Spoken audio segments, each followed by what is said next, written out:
Water Margin, Chapter 29. Our source material here details this incredibly high-stakes confrontation. Right. It's all driven by vengeance, control over money, and this is the wild part, a really unconventional philosophy about how you achieve peak performance in a fight. Exactly. We're talking about a fight that hinges entirely on the protagonist getting absolutely thoroughly drunk beforehand. It just defies all logic, and yet the text makes it clear that this is the key to his success. It forces you to question everything you think you know about preparation. So where do we start? The turf war itself? I think we have to start there. The economic stakes are astronomical, and that's what fuels this entire conflict. Okay, let's do it. So our story really begins with the man whose operation was stolen. A guy named Jiang. His nickname was the Golden-Eyed Tiger Cub. And the prize he lost is a place called Huaiwoling, or Happy Woods, just outside the east gate of Mengzu. And you said, don't let the name fool you. This is not a tark. Not at all. It's a financial powerhouse. The source material is so specific about this. It was the central commercial hub for merchants traveling between Shandong and Hebei. We're talking hundreds of large inns, dozens of gambling dens, exchange houses. I mean, it's the entire financial and, let's be honest, illicit infrastructure of a major trade route, all in one spot. And Jiang was basically the unofficial mayor of this whole ecosystem. He wasn't just, collecting protection money. He ran a really sophisticated racket. He had his own martial arts skill to back it up, but also a crew, right? A big one. 80 to 90 tough convicts from the local barracks, all on his payroll. And the control was total. Every single business had to pay him a cut. The inns, the gambling houses. And the source even explicitly notes the passing prostitutes, anyone coming there to earn a living, had to pay a share. So what did that all add up to? The source specifies it was pulling in between 200 and 300 ounces of silver every single month. Wow. To put that in perspective for you, that is a life-altering amount of money. We're talking about the annual income of a wealthy provincial family collected monthly. So it's basically state-level wealth being generated illegally. Exactly. And that kind of bounty inevitably attracts the sharks. And the shark in this story is, well, he's a big one. Enter the antagonist. Jiang, nicknamed Jiang, the Gate God. And he doesn't come alone. He arrives with the protection of Commandant Zhang, a major political player. So he's got muscle and he's got connections. Oh, yeah.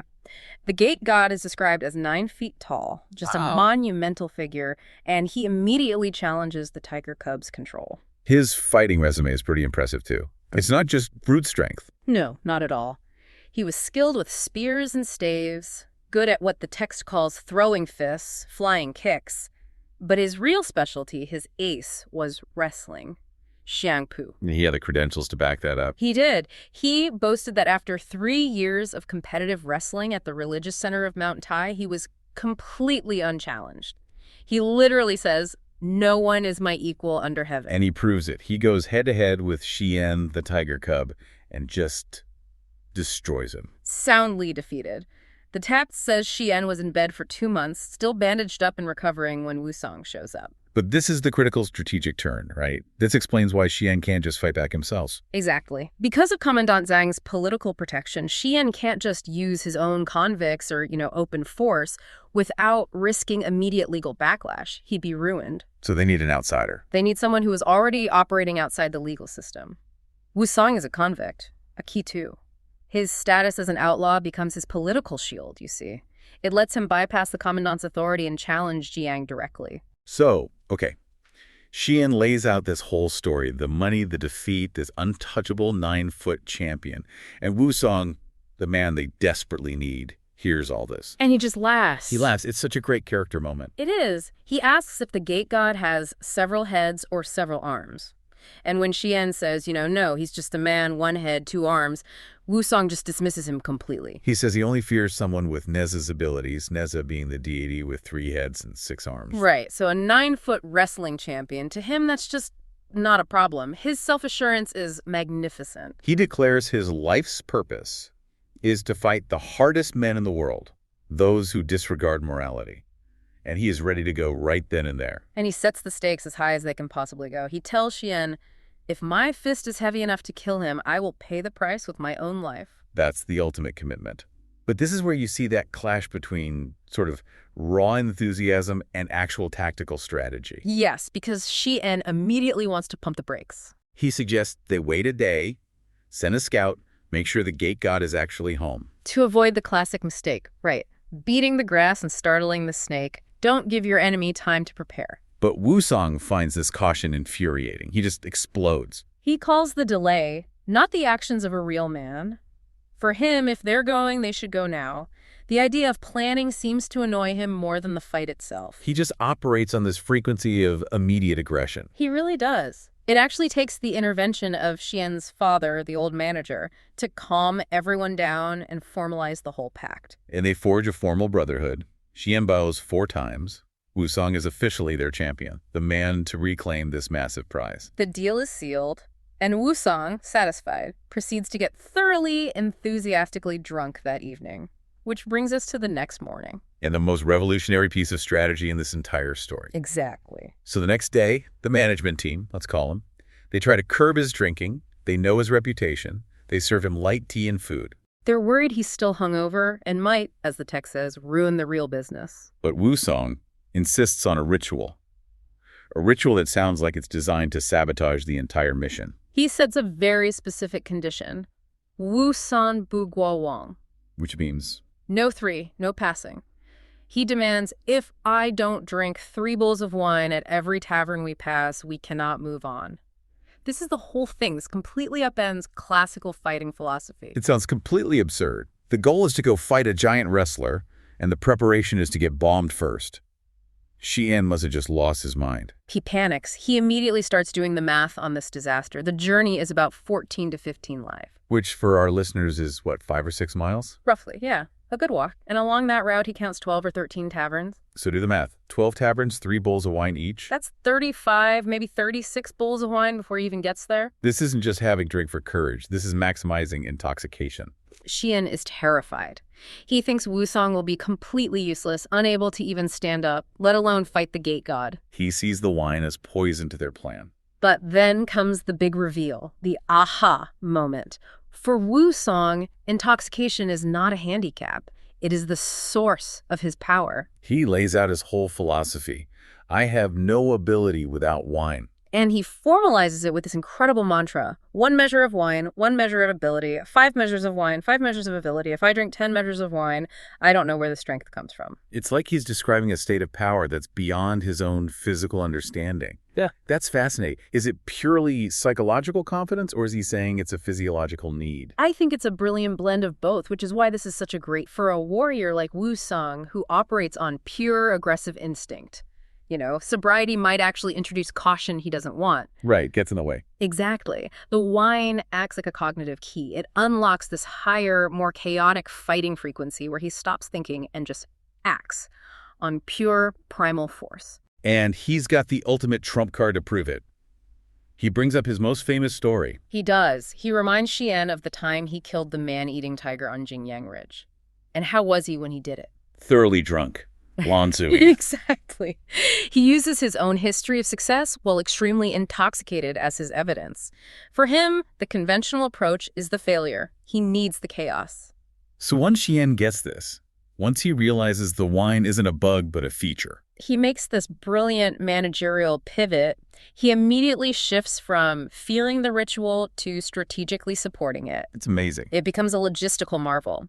He agrees and sends 2 servants ahead with good wine, fruit, side dishes to wait at every single tavern along the route. So he's not just allowing it, he's facilitating it, ensuring Wusong gets high-quality fuel without any delay. But the management team, they're still cautious. While Wusong is busy getting into his optimal combat state, Right.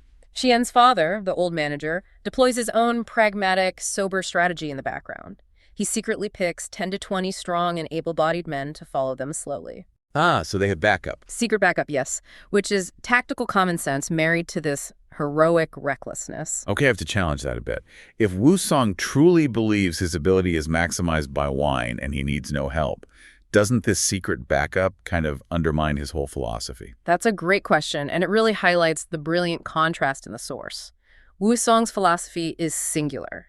Maximize his own power through chaos. But the family has a business to protect. Precisely. Xian's family is responsible for a massive revenue stream and the political fallout.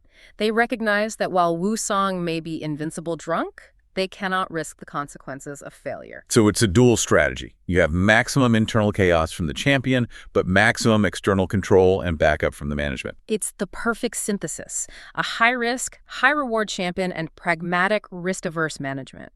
Wusong is preparing his mind, while Xian's family is preparing the battlefield. And Wusong dresses for the part. Turban, cloth shirt, red silk belt. He even covers the gold imprint on his face, the mark showing he's a convict. He's trying to conceal his identity, but his real preparation is on full public display. Wusong and his friend Xian are heading to Mengzu. Their goal is to confront this guy, Jiang Menshen. A guy who stole Xian's business basically ruined him. But this isn't just, simple revenge. No, not at all.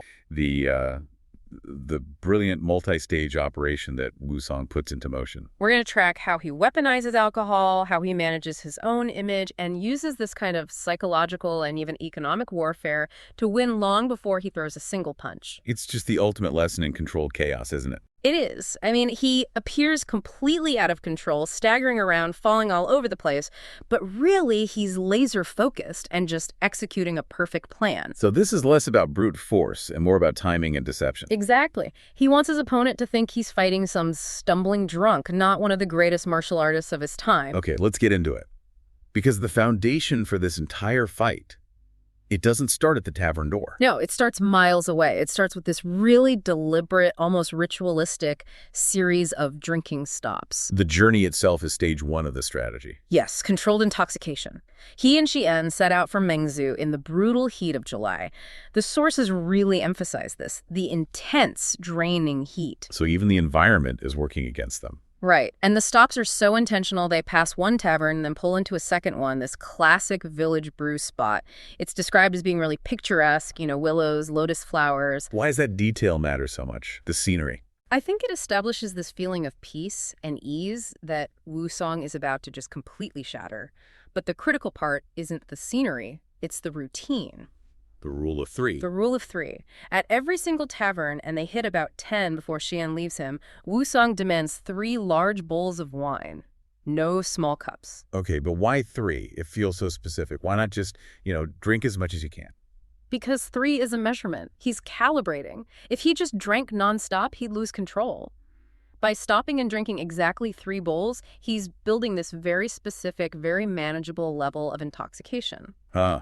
So he knows exactly where he is on the scale from sober to incapacitated. Exactly. Xian even points it out. After 10 taverns, he notes that Wusong doesn't seem severely drunk. He's just operating drunk. He's what the text calls 7/10 drunk.